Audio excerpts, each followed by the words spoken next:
బ్రేక్‌కి స్వాగతం. మనం ఇప్పుడు ఆసనాల్లో ఉన్నాం. అయితే నిన్న పశ్చిమోత్తమాసనం చూసాం కదా! దాని యొక్క కంటిన్యూ వర్షన్ చూస్తున్నాం. ఇప్పుడు నిన్నటి పొజిషన్‌లో కాలి బొటనవేలుని చేతులతో పట్టుకొని ఆసనం పొజిషన్‌లోకి వెళ్ళడానికి ప్రయత్నం చేసాం, చూపించాం.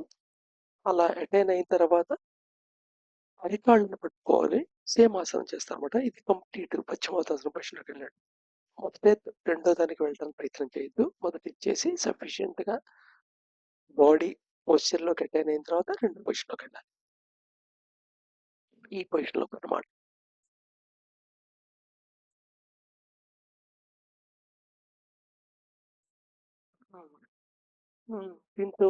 దీని తర్వాత కంటిన్యూ అయ్యేది ఏకపాద పశ్చిమోత్తమాసనం. ఇది కూడా పశ్చిమోత్తాసనం లానే ఉంటుంది. ఇది కూడా ఫస్ట్ బొటనవేలు పట్టుకోవడం ట్రై చేయాలి.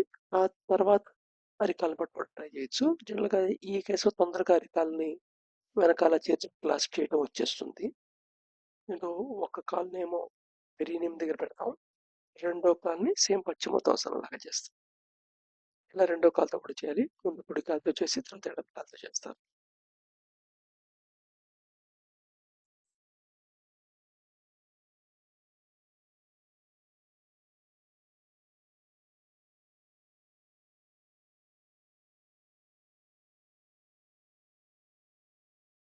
త్రయంగముఖ ఏకపాద పశ్చిమోత్తాసనం అని కూడా పిలుస్తుంటారు దీన్ని. ఈ వేగస్ నర్వ్ స్టిమ్యులేషన్ కి చాలా ఇంపార్టెంట్ ఆసనం ఇది. వాచింగ్ దాంట్లోకి వెళ్ళిపోదాం. Why must I study this science of yoga most earnestly irrespective of whether I am enjoying knowing it or not. ఎందుకని నేను ఈ యోగా సైన్స్ అనేది చదవాలి, నేర్చుకోవాలి?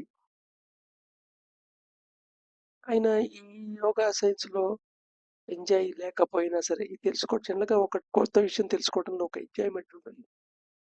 ఏదైనా ఒక తెలియని విషయం తెలుసుకోవడంలో ఎంజాయ్మెంట్ ఉంటుంది. విషయం నీకు ఉపయోగపడి ఉపయోగపడకపోని విషయం నిన్ని నీ యొక్క పర్పస్ ఆఫ్ లైఫ్ కి దూరంగా తీసుకెళ్ళని లేదా దగ్గరగా తీసుకెళ్ళని, బట్ నోయింగ్ అనే దాంట్లో ఒక ఎంజాయ్మెంట్ కనబడుతుంది కదా. ఇప్పుడు ఒక రకంగా చెప్పాలంటే పక్క వాళ్ళ ఇంట్లో దొంగ చుట్టం లాంటిది, లేదా పక్కవాడి జీవితంలో దొంగ చుట్టం లాంటిది. యూట్యూబ్ ఈ మల్టీ మీడియా వచ్చిన తర్వాత, ఇన్స్టాగ్రాము, యూట్యూబ్ ఇలాంటివి వచ్చిన తర్వాత ఆ టెండెన్సీ బాగా తెలుస్తుంటుంది మనకి. ఎక్కడో ఏదో జరుగుతోంది, దాని గురించి వెంటనే ఏం జరుగుతుందో వాళ్ళ జీవితంలో ఏం జరుగుతుందో తెలుసుకోవాలి. ఇదివరకైతే కేవలం సెలబ్రిటీల గురించి ఏదో వార్తల్లోనూ మ్యాగజైన్లోను స్పెషల్ మ్యాగజైన్లోనూ వస్తే చదివేవాళ్ళు. ఇప్పుడు సెలబ్రిటీ కూడా అక్కర్లా, ప్రతి వాళ్ళు ఏదో అప్డేట్ చేస్తారు, పోస్ట్ చేస్తుంటారు. నేను బలానూరు వెళ్ళాను నిన్న అని వీడియో పెట్టేస్తారు. మనం కూడా ఇంట్రెస్ట్గా చూస్తాం, దాంట్లో ఎంజాయ్ కూడా ఫీల్ అవుతాం.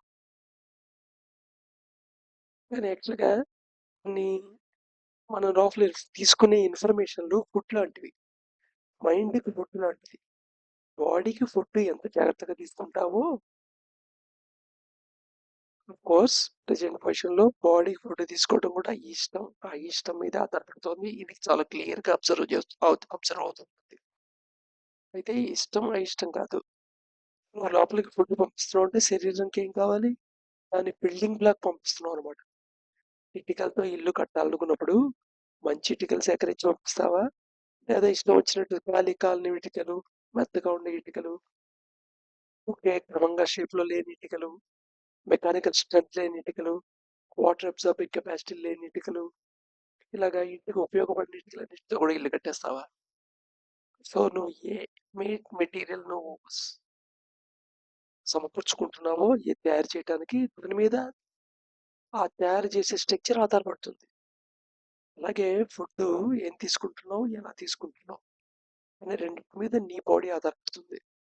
నువ్వు ఏ ఇన్ఫర్మేషన్ కన్జ్యూమ్ చేస్తున్నావు, మైండ్లో మెమరీ రూపంలో తీసుకెళ్తున్నావు అనే దాని మీద నీ యొక్క మ్యాగ్నెటిక్ పాయింట్స్ ఆధారపడతాయి. మైండ్లో ఉన్న మ్యాగ్నెటిక్ పాయింట్స్. జనరల్గా ఏది ఎక్కువ మైండ్కి శరీరం ఉపయోగపడుతుందో దాంతో అసోసియేట్ ఉండటంలో ఎంజాయ్మెంట్ అనిపిస్తుంటుంది. దీనికి కారణం ఏదో కాదు, ఈ అండ్ ఎస్ స్టేట్స్ డామినెంట్గా ఉండటమే. అంటే సెన్సెస్కి బాండేజ్ అయి ఉండటమే.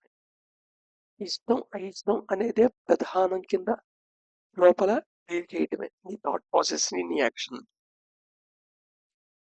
ఇక్కడ దీని గురించి ఆలోచించబడుతున్నాడు. ఒకవేళ ఎంజాయ్ ఉందా లేకపోయినా ఎందుకని అసలు యోగిక్ సైన్స్ గురించి తెలుసుకోవాలి? ఇది ఆల్మోస్ట్ ఒక మాన్యువల్ అని చెప్పాలి. యోగిక్ సైన్స్ అనేది ఒక మాన్యువల్, బాడీ మాన్యువల్. మాన్యువల్ బాగా అండర్స్టాండ్ అయితే ఆ ఇన్స్ట్రుమెంట్ ను చాలా బాగా వాడగలరు. నీ బాడీ అండ్ మైండ్ నీ యొక్క నీలో ఉన్న డివినిటీకి ఉన్న ఇన్స్ట్రుమెంట్స్, అవే నువ్వు కాదు. So why must I study this science of yoga most earnestly irrespective of whether I enjoy knowing it or not? అది తెలుసుకోవడం వల్ల నాకు ఎంజాయ్మెంట్ ఉందా లేదా? నిజానికి ఎంజాయ్మెంట్ ఉంటుంది. ఏ విషయం తెలుసుకున్న ఎంజాయ్మెంట్ ఉంటుంది. దాని ఇంటెన్సిటీ తక్కువ ఉండొచ్చు.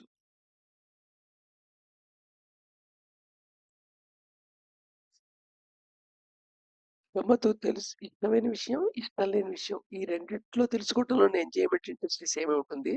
వీటిలో ఇష్టం లేని విషయాన్ని తెలుసుకోవడంలో ఎక్కువ ఎంజాయ్మెంట్ ఉంటుంది. జాగ్రత్తగా అబ్జర్వ్ చేసే విషయం అర్థమవుతుంది. Right, let us this very thought for serious thinking as our main subject for about 15 to 30 minutes and note down the drifts of the mind.